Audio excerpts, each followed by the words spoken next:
नमस्कार, मैं उषा। आज की नई खबर के साथ।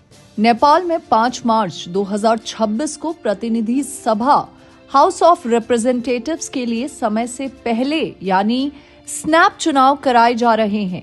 यह चुनाव सामान्य समय से पहले इसलिए हो रहे हैं क्योंकि देश में पिछले वर्ष राजनीतिक अस्थिरता बढ़ गई थी और अंततः संसद भंग कर दी गई थी। इसके बाद अंतरिम व्यवस्था के तहत चुनाव की घोषणा की गई।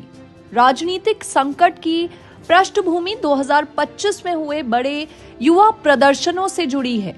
देश भर में छात्रों और युवाओं ने भ्रष्टाचार, सुशासन, पारदर्शिता और अभिव्यक्ति की स्वतंत्रता जैसे मुद्दों पर आवाज उठाई।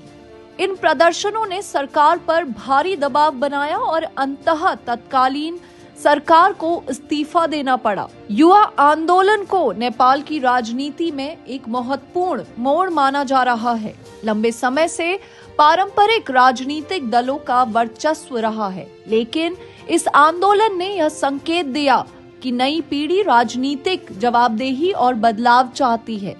सोशल मीडिया और डिजिटल प्लेटफॉर्म्स ने भी इस आंदोलन को संगठित करने में बड़ी भूमिका निभाई। संसद भंग होने के बाद एक अंतरिम सरकार ने कार्यभार संभाला और चुनाव की तैयारी शुरू की। नेपाल का निर्वाचन आयोग मतदान प्रक्रिया को शांतिपूर्ण और निष्पक्ष बनाने के लिए तैयारियों में जुटा है।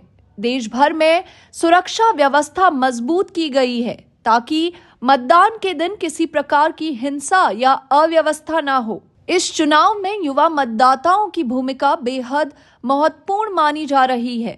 बड़ी संख्या में नए मतदाता पहली बार वोट डालेंगे। रोजगार, महंगाई, भ्रष्टाचार, शिक्षा और आर्थिक सुधार जैसे मुद्दे चुनावी बहस के केंद्र में हैं।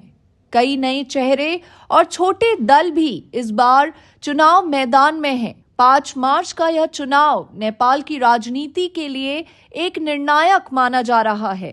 यह केवल सत्ता परिवर्तन का सवाल नहीं है, बल्कि यह तय करेगा कि देश पारंपरिक राजनीतिक ढांचे के साथ आगे बढ़ेगा या युवा नेतृत्व और सुधारवादी सोच को प्राथमिकता देगा।